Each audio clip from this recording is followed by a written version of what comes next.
신약성경 331페이지 데살로니가전서 4장 13절부터 18절까지 말씀 한 절씩 교독하겠습니다. 형제들아, 자는 자들에 관하여는 너희가 알지 못함을 우리가 원하지 아니하노니 이는 소망 없는 다른 이와 같이 슬퍼하지 않게 하려 함이라.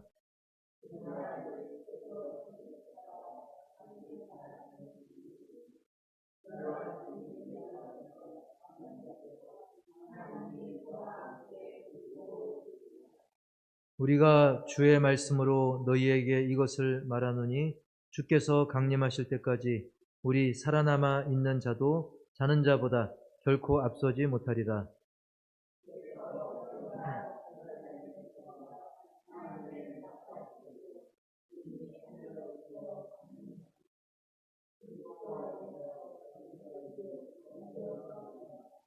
그 후에 우리 살아남은 자들도 그들과 함께 구름 속으로 끌어올려 공중에서 주를 영접하게 하시리니 그리하여 우리가 항상 주와 함께 있으리라.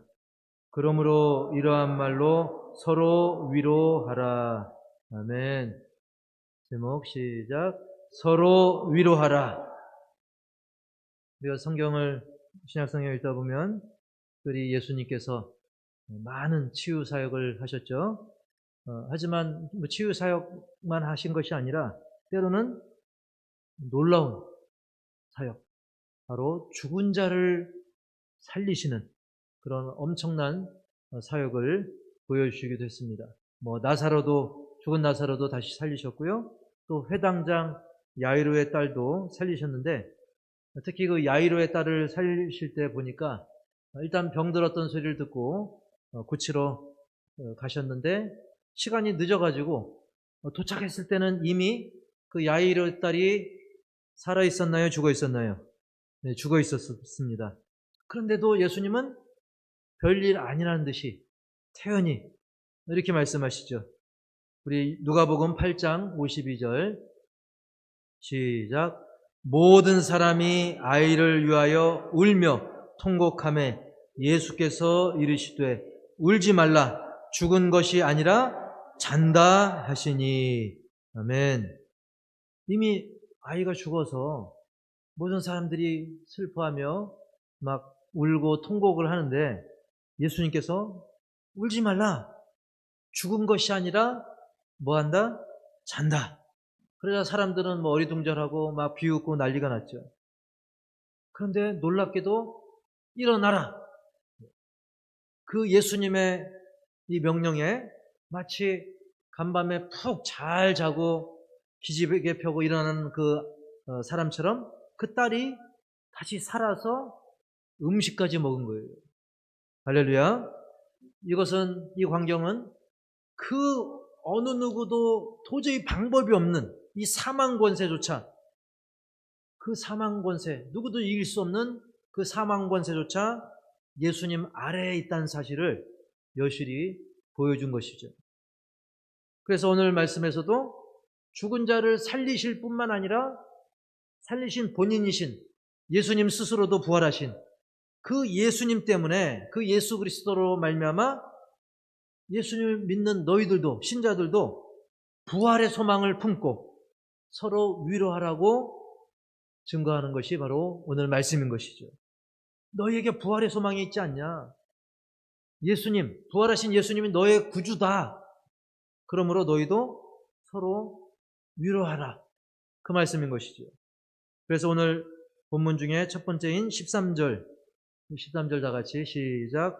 형제들아, 자는 자들에 관하여는 너희가 알지 못함을 우리가 원하지 아니하노니 이는 소망 없는 다른 이와 같이 슬퍼하지 않게 하려 함이라. 아멘. 자는 자들은 죽은 자들을 말하는 건데요. 그리고 후반에 보면 소망 없는 다른 이가 나옵니다. 여기서 소망 없는 다른 사람들, 이 사람들 소망이 없습니다라고 그렇게 불려지는 사람들은 바로 불신 영혼들이죠. 하나님 믿지 않는, 예수님 믿지 않고 살고 있는 사람, 또 죽은 사람들, 그리고 계속 안 믿게 될 그런 불신 영혼들, 물론 그들 중에 전도돼서 믿을 수도 있겠지만 그들은 소망 없다라고 표현이 되고 있어요. 소망 없는 달인이. 하지만 그와 반대인 우리 신자들은 부활이 있기 때문에 죽어도 그 죽음은 소망이 있는 죽음인 줄 믿습니다. 다시 살아. 우리도 예수님의 부활의 N번째, 예수님 첫 번째였고요. 그 다음에 두 번째, 세 번째 계속 N번째 우리도 그 부활에 동참할 것이기 때문이죠. 그렇기 때문에 신자는 죽어도 소망이 있는 죽음입니다. 우리가 밤에 잘 때 정말 막 죽어갈 정도로 아픈 일이 없고서는 대개는 내일 아침에 일어날 것을 당연하게 생각해요? 안 당연하게 생각해요? 당연하게 생각하죠. 내일 아침 뭐 먹지 하면서, 또는 내일 아침에 몇 시에 일어날까? 6시에 일어날까? 8시에 일어날까? 오늘 투표일이니까 좀 천천히 일어날까? 그러니까 우리가 밤에 잘 때 다음날 일어나는 것을 너무나 당연하게 생각합니다. 아예 당연하게 생각한다는 그 생각조차도 안 하죠. 그냥 너무 당연하니까. 그것처럼 신자의 죽음은 마치 그런 잠과 비슷하다는 거예요. 우리 신자에게는 죽음도 자연스럽다는 거예요. 왜? 밤에 자면 아침에 당연히 일어나지, 무의식적으로 마치 그게 뿌리 박은 것처럼. 따라서 합시다. 신자에게 죽음은 자연스러운 과정이다. 네. 신자가 죽어도 예수님의 부활에 동참해서 우리가 천국에서 영생을 누리는 게 너무나 당연한 공식이기 때문에 이것을 우리가 제대로 알고 믿고 있다고 한다면 우리 신자들은 그 신자의 죽음에 대해서 불신자만큼 그렇게 막 슬퍼하고 그렇게 막 통곡하고 그렇게 후회하고 막 마음이 끊어지고 그렇게 하지 말라는 거예요. 그래서 14절을 이어지는 말씀에서도 그걸 얘기하잖아요. 시작. 우리가 예수께서 죽으셨다가 다시 살아나심을 믿을진대 이와 같이 예수 안에서 자는 자들도 하나님이 그와 함께 데리고 오시리라. 아멘. 사랑하는 성도 여러분, 예수님께서 죽으셨지만 다시 살아나셨습니다. 이것을 믿습니까? 이것을 믿는다면 이와 같이 예수 안에서 자는 자들, 즉 예수님이 우리를 위해 죽으셨다가 다시 살아나시는 그 사실을 믿는 사람, 그런 신자라고 한다면 그들은 이 죽음에 대해서 그렇게 슬퍼할 이유가 하나도 없다는 거예요. 하나님이 그와 함께 데리고 오시리라. 부활의 주님이 때가 차면 다시 함께 오시고 우리도 영생복락을 누리게 될 줄 분명히 믿습니다. 그러므로 신자들은 이미 그 죽은 신자들에 대해서 아이고 불쌍해서 어떡하나, 후손을 더 봐야 되는데, 후손들이 잘 되는 걸 봐야 되는데, 아쉬워하고 세상 사람들도 생각하는 그런 근심, 걱정, 아쉬움. 이미 죽은 그런 불신 영혼들과 똑같은 그런 생각과 똑같은 슬픔을 우리도 따라할 필요가 없다는 거예요. 그리고 앞으로 때가 되면 죽게 될 어떤 자신이라든지 다른 신자들에 대해서 슬퍼하거나 낙심하지 말고 거뜬히 소망으로, 부활 소망으로 이겨내야 될 줄 분명히 믿습니다. 그래도 솔직히 사람이니까 우리 가족 이 땅에서 못 보니까 잠깐 슬퍼하거나 아쉬워할 수는 있습니다. 하지만 그로 인해서 지나치게 슬퍼하고 낙심하고 그러지 말고 부활 소망으로 이겨내라는 거예요. 과거 신자들도 아마 그런 어려움에 노출이 돼 있었죠. 많은 사람들이 막 핍박당하고 또 잡혀가고 채찍맞고 짐승의 밥이 되기도 하고 그런 걸 보면서 오늘날보다 더 낭망하기 쉬운 그런 환경에 처해 있기도 했습니다. 지금 우리가 자유롭게 예수님 믿지만 그때 당시에는 예수 믿다가 죽는 경우도 허다하지 않았습니까? 그러다 보면 낭망할 수 있죠.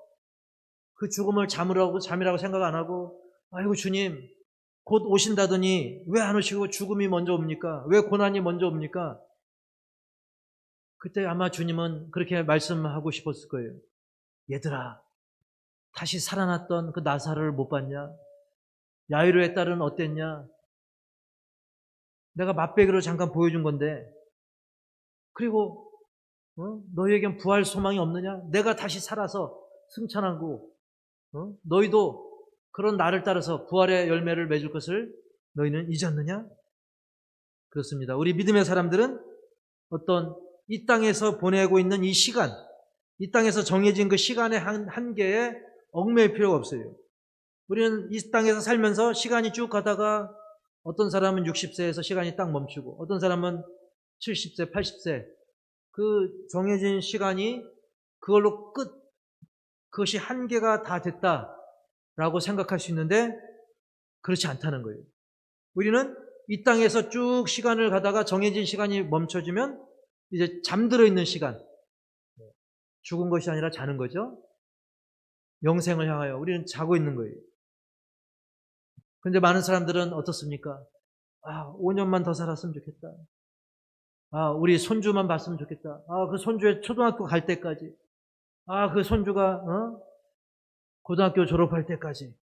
제가 아는 권사님이 계속 연장시키더라고요, 그 전에. 네.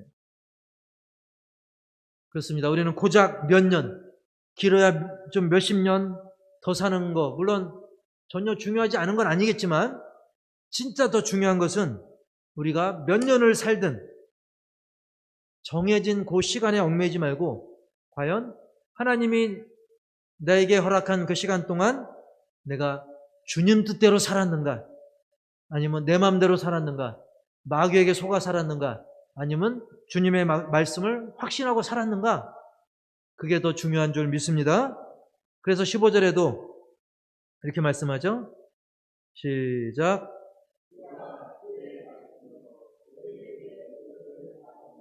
주께서 강림하실 때까지 우리 살아남아 있는 자도 자는 자보다 결코 앞서지 못하리라. 아멘. 즉 이미 먼저 잠드는 신자나, 즉 이미 먼저 죽어있는 신자나, 아니면 나중에 죽은 신자나, 또 살아있는 상태에서 그럴 수 있잖아요. 예를 들면 예수님이 오늘 밤에 오시면 우리는 살아서 주님을 만나는 거잖아요. 죽기 전에. 그런 사람이나 누가 더 앞서고 누가 더 중요하고 누가 더 운이 좋고 그걸 따질 필요 없다는 거예요. 내가 지금 살아있는 상태에서 주님을 맞이했다고 해가지고 나는 먼저 죽은 그런 신앙의 선배들보다 나는 더 뛰어난가 봐, 난 더 훌륭한가 봐. 그게 아니라는 거예요. 다 누구나 그리스도의 심판대 앞에 설 결국은 믿음으로 평가받는 그런 존재라는 사실입니다.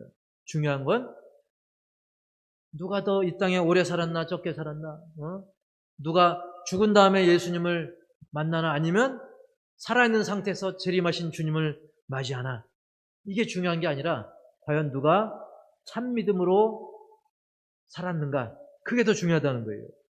오히려 우리가 계산적으로 생각할 때는 내가 죽지 않은 상태에서 주님 재림하시면 이게 더 훌륭한 거 아닙니까? 꼭 그렇지만은 않다는 거예요. 16, 오히려 먼저 간 신자들이 먼저 가셨기 때문에 순서적으로는 더 빨리 주님을 맞이한다라고 말씀하고 있어요. 16절, 17절에서 그 말씀하고 있어요. 우리 시작. 주께서 호령과 천사장의 소리와 하나님의 나팔 소리로 친히 하늘로부터 강림하시리니 그리스도 안에서 죽은 자들이 먼저 일어나고 그 후에 우리 살아남은 자들도 그들과 함께 구름 속으로 끌어올려 공중에서 주를 영접하게 하시리니 그리하여 우리가 항상 주와 함께 있으리라. 아멘. 즉 순서는 오히려 먼저 이미 예수님을 믿고 죽은 분들이 먼저 일어나고, 그리고 나서 우리 살아남은 자들도 그 다음 순서로 주님을 영접하게 된다. 재림하시는 예수님을 영접하게 된다. 오히려 순서는 먼저 가신 분들이 앞서게 된다는 거예요. 근데 누가 앞이고 뒤고 그게 중요한 게 아니라는 것입니다. 그리고 특히 조금 전 그 17절의 마지막 부분, 맨 밑에 줄 보면 그리하여, 그 다음에 시작, 우리가 항상 주와 함께 있으리라. 이게 참 중요한 거죠. 여기에 주목을 해야 됩니다. 우리는 다만 이 땅에 살면서도 주님과 함께 했어요, 안 했어요? 여러분 주님과 함께 하셔야 안 하셔요? 함께 하죠. 육체로는 주님이 안 보여도 임마누엘, 하나님이 우리와 함께 하신다. 하나님이 우리와 함께 하신다. 임마누엘 예수 그리스도와 우리는 동행하는 삶을 이 땅에 살면서도 이미 주님과 함께 살고 있어요. 우리의 심령에 예수님을 내 구주로 모시고, 그러다가 죽어서는 그 이후에는 이제는 천국에서 또 항상 주와 함께 한다는 거예요. 다만 이 땅에 살면서도 항상 주와 함께 있었는데 나중에 천국에서 거기서도 항상 주와 함께 하는 거예요. 변함없는 것은 항상 주와 함께 하는 그 사람이 바로 우리 신자들인 줄 믿습니다. 땅에서 함께 하시다가 이후에는 천국에서 계속 함께 하시는 그 차이만 있을 뿐이죠. 변함없는 사실은 결국 항상 주와 함께인 것입니다. 따라서 합시다. 항상 주와 함께. 예. 우리는 땅에서도 함께 하다가 나중에 저 천국에서도 계속 함께 하는 거예요. 그 중간에 잠깐 잠든 것 뿐인 거예요. 고로 우리는 신자의 죽음에 대해서 슬퍼하기보다는 어떻게 해야 되느냐? 이 사실을 깨닫지 못하는 심령들에게 이런 말씀을 가지고, 천국 소망에 대한 말씀을 가지고 서로 위로하라고 말씀하고 있습니다. 오늘 말씀의 결론부 18절에서 이렇게 말씀하죠. 시작.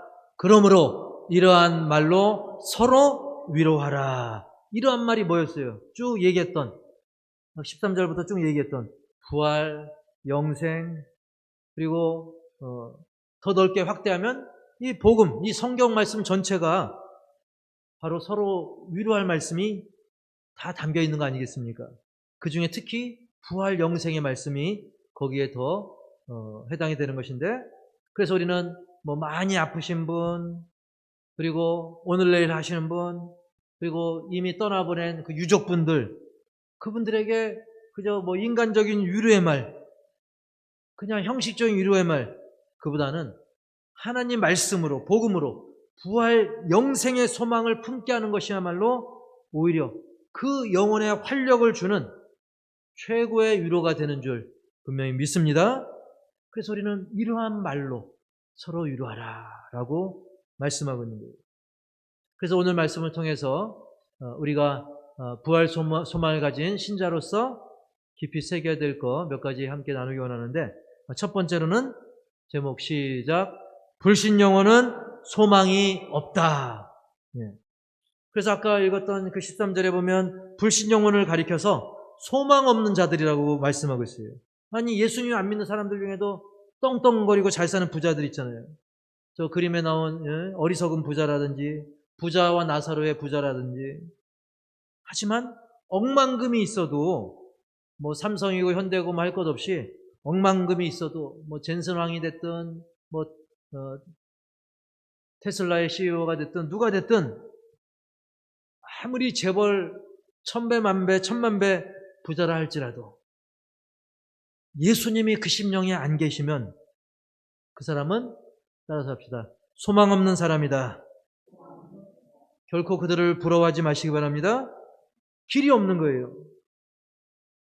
세상 살 동안 물론 잠시 남들의 부러움을 보면서 그냥 최고급 승용차에 뭐든지 최고급으로 막 이렇게 휘황찬란하게, 그러면 사람들이 부러워하겠죠. 좀 편하게 살겠죠. 하지만 그것은 잠시 누리는 뻑적지근한 세상 영광, 그거는 잠시 확 타고 재가 돼버리는 그런 지푸라기 그 검불에 불과한 것입니다. 그럼에도 불구하고 그들에게 유일한 소망이 있다고 한다면 그것은 바로 예수님을 믿는 것 외에는 전혀 소망이 없는 줄 분명히 믿습니다. 여러분 예수님 믿습니까? 그러면 우리에게 소망이 이미 있는 거예요. 그러나 예수님을 안 믿으면 그 사람은 소망이 없는 겁니다. 소망 없는 저들에게 소망의 복음을 증거할 수 있기를, 기도할 수 있기를 축복합니다. 그 다음에는 두 번째로 시작. 주님 뜻대로 사는 인생이 되자. 우리가 좀 더 살고 죽는 것, 좀이라도 더 살고 죽는 것, 먼저 죽고 나중에 죽는 것, 이게 문제가 아닌 거예요. 이 땅에 얼마나 오래 있었는가? 그거보다는 과연 내가 이 땅에 살면서 얼마나 믿음으로 살았는가? 부활 영생, 구원의 복음을 믿고 전하는 그런 삶을 살았는가? 저 사진에 나오는 사람이 이제 진시황인데요. 사실 어린아이건 청춘이건 노년이건 뭐 120살을 먹었건 중요한 거 과연 주님 뜻대로 사는 인생이었는가? 저 진시황제는 조금이라도 생명 연장을 위해 연장하려고 발버둥을 치고, 그래서 때로는 사기도 당했어요. 내가 불로초 구해오겠습니다 해서 사기를 당하기도 하고, 어쨌든 불로초를 구하러 막 노력도 했지만 결국 50살밖에 못 살았습니다. 오늘 오신 분들 거의 50살 이하 계신가요, 모르겠네요. 진시황보다 성공한 거예요. 사랑하는 성도 여러분, 그저 그렇게 연명해봤자 뭔 그 의미가 있겠습니까? 언제까지 살았느냐보다 어떤 삶을 살다가 부름받았는가, 그게 중요한 거예요. 위대한 모세, 하나님께 그 쓰임받은 모세, 그리고 회개한 바울, 그리고 안타깝게 돌맞아 순교당했지만 스데반, 이런 성경의 인물들, 그들이 얼마나 길든 짧든 중요한 것은 하나님 뜻대로 쓰임받다 간 것, 얼마나 뿌듯하고 감사하고 소망이 넘치는 그런 인생입니까? 그래서 우리는 오늘 밤에 주님이 오신다 해도, 심지어는 이 예배가 끝나기 전에 오신다 할지라도 우리는 미련 없이 아멘 할렐루야, 주여 어서 오시옵소서, 아멘으로 기쁨으로 주님을 맞이할 수 있는 그런 주님 뜻대로 살다가 주님 뜻 안에서 부름받는 그런 인생 되길 바랍니다. 그 다음에 조금 전 그 결론부에서 말씀을 드렸지만, 제목 시작. 서로 위로하자. 우리는 어떤 식으로 위로를 많이 합니까? 아이고 요즘 참 힘드시죠? 살림살이 좀 나아지셨습니까? 정말 안타깝네요. 그 심정 누구도 모를 텐데, 등등 많은 위로를 얘기합니다. 그런 말들이 때로는 위로가 되기도 하고, 때로는 그 형편을 잘 모르고 얘기하면 한 단어 때문에, 이 토시 하나 때문에 때로는 위로한답시고 했는데 오히려 위로가 안 될 수도 있어요. 그리고 인간의 이 위로라고 하는 것은 또 들을 땐 그럴듯한 것 같아도 또 지나면 뭔가 또 공허하고 허전하고 그렇습니다. 이 인간의 위로에 바로 한계인 것이죠. 하지만 이와 다른 주님의 위로, 말씀의 위로, 성령의 위로, 진정 우리 영혼을 만지시고 치유하시는 분은 성령님인 줄 믿습니다. 그러므로 우리가 누군가를 진심으로 위로하기 원한다면, 물론 인간적인 위로도 지혜롭게 잘 하셔야 되겠지만, 정말로 진정한 위로를 위해서는 그 영혼을 위해 기도하시기 바랍니다. 그리고 그 영혼을 만져주실 이 말씀, 성령의 검인 이 말씀으로 우리가 위로해야 되는 거예요. 그리고 오늘 본문에 보니까 그냥 위로하라가 아니라 어떻게 위로하라? 서로 위로하라 그랬어요. 서로. 물론 위로 받는 게 난 좋아요 해서 주구장창 위로만 받고 또 주구장창 남만 위로하고, 그게 아니라 서로 내가 위로하고 또 누군가 위로를 해주면 그 위로를 또 받고, 중요한 것은 말씀의 위로, 성령의 위로로 우리가 그런 위로로 위로하고 그런 위로를 받는다는 것. 성경은 그래서 서로 위로하라라고 말씀하고 있어요. 우리가 위로를 받지만 또 위로하기를 우리가 사명으로 알고 위로하는 삶을 살기 바랍니다. 그래서 신자들 간에 서로 하나님 말씀으로 위로해 주시기 바랍니다. 절망했을 때, 그때 목사님이 그 말씀 전했잖아. 또는 내가 오늘 성경 읽다 보니까 이런 말씀이 있는데 하면서 하나님의 말씀으로 위로를 해줘야 되는 거죠. 특히 오늘 읽은 본문에는 이러한 말로 위로하라고 그랬는데 그 이러한 말이 뭐냐면 바로 유일한 소망이신 예수 부활 그 영생의 소망, 그 말씀으로 위로를 해주라는 것이죠. 사실 우리는 이렇게 위로를 막 이야기 들어도 따라서 합시다. 중요한 건 실천하는 것이다. 위로의 방법은 많죠. 아까 말씀한 것처럼 막 힘들죠. 여러 가지 직접 만나서 우리가 위로할 수도 있고, 문자, 전화, 카톡, 요즘은 위로할 게 많아요. 또 편지, 선물, 내가 갖고 있는 돈 봉투라도, 깜짝 선물이라도, 그래도 역시 최고 중에 최선은 그 영혼을 위해 기도하며 말씀으로 위로하는 것인 줄 분명히 믿습니다. 그래서 세상에서 힘겨워하고 상처받은 심령들에게 나름의 그 인간적인 위로가 필요하기도 하지만 오히려 부정적으로 잘못 전달이 될 수도 있고 절망을 더 키우는 수도 있어요. 무슨 어려운 일 당했는데 나 이런 병에 걸렸어. 그러면 아이고 어쨌을까 하면서 내가 아는 사람도 그 병 걸렸다가 죽었는데 이렇게 하면 그게 위로가 되겠어요? 물론 그 사람이 죽길 바라고 그런 얘기 한 건 아니죠. 하지만 이 인간의 말이라고 하는 것은 완전하지 못하다 보니까 막 오해가 있습니다. 그래서 우리 신자는 좀 달라야 됩니다. 하나님의 말씀을 위로하고 진심으로 그 영혼을 긍휼히 여기시는 주님의 시선으로, 주님의 눈으로 바라보면서 우리는 진짜 그 영혼을 사랑하는 마음으로 위로를 전해야 됩니다. 그러려면 어떤 말씀으로 전해야 되느냐?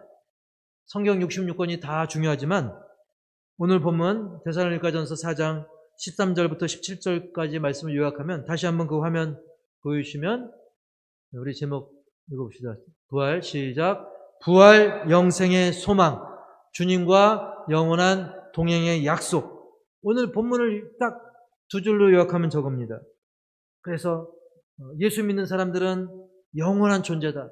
부활 소망이 있기 때문에 지금은 그 영원한 시간 중 극히 일부를 지금 죽음이라는 그 단계를 지나는 과정일 뿐이다. 아주 지극히 일부일 뿐이다. 이 죽음이는 그 순간은 한 점에도 불과하지 않는다. 그 이후에 죽음 이후로도 영원한 세계가 우리에게 준비되어 있고 우리는 천국 영생, 복락 멸류관 그런 소망이 있다. 그게 오늘 말씀인 거예요. 그리고 우리는 주님과 과거, 현재, 미래 영원한 동행의 약속 그 말씀을 주셨고 그 말씀대로 반드시 이루어지는 것을 믿으시기 바랍니다. 그 말씀으로 서로 위로하시기 바랍니다. 그 위로 가운데 성령님의 놀라운 역사를 믿으시고 또 실제로 위로도 해주시고 나 또한 위로받기를 축복합니다. 그래서 마지막으로 고린도후서 1장 3절부터 5절까지 이 말씀이 위로와 관련된 아주 좋은 말씀인데 우리 한번 마음에 새겨보면서 한번 천천히 읽도록 하겠습니다. 시작. 찬송하리로다. 그는 우리 주 예수 그리스도의 하나님이시요 자비의 아버지시요 모든 위로의 하나님이시며 우리의 모든 환난 중에서 우리를 위로하사 우리로 하여금 하나님께 받는 위로로서 모든 환난 중에 있는 자들을 능히 위로하게 하시는 이시로다. 그리스도의 고난이 우리에게 넘친 것 같이 우리가 받는 위로도 그리스도로 말미암아 넘치는도다. 아멘. 우리 주님은 모든 환난 중에서 우리를 위로한다 그랬어요. 환난도 종류가 많잖아요. 이 환난, 저 환난, 센 환난, 좀 덜한 환난, 도저히 참을 수 없는 환난. 그러나 우리 주님은 바로 모든 환난 중에서도 우리를 위로하십니다. 그리고 그리스도의 고난이 넘친 것처럼 우리가 받는 위로한 역시 예수님 때문에 그 위로가 넘쳐 흐르고 나로부터 또 다른 사람들도 능히 위로받게 되는 것을 분명히 믿으시기 바랍니다. 오늘 말씀 제목대로 서로 위로하라 그랬어요. 그래서 이 말씀을 깊이 새기시고 서로 우리 믿음의 사람들 간에 서로 위로하고, 또한 불신 영혼들에게도 진정한 소망, 진정한 위로는 바로 말씀이다. 하나님 말씀이다. 생명의 복음이다. 이 사실을 증거할 수 있는, 그래서 위로가 넘치는 우리 모두가 되기를 주님의 이름으로 간절히 축복합니다. 이 시간 나무옥과도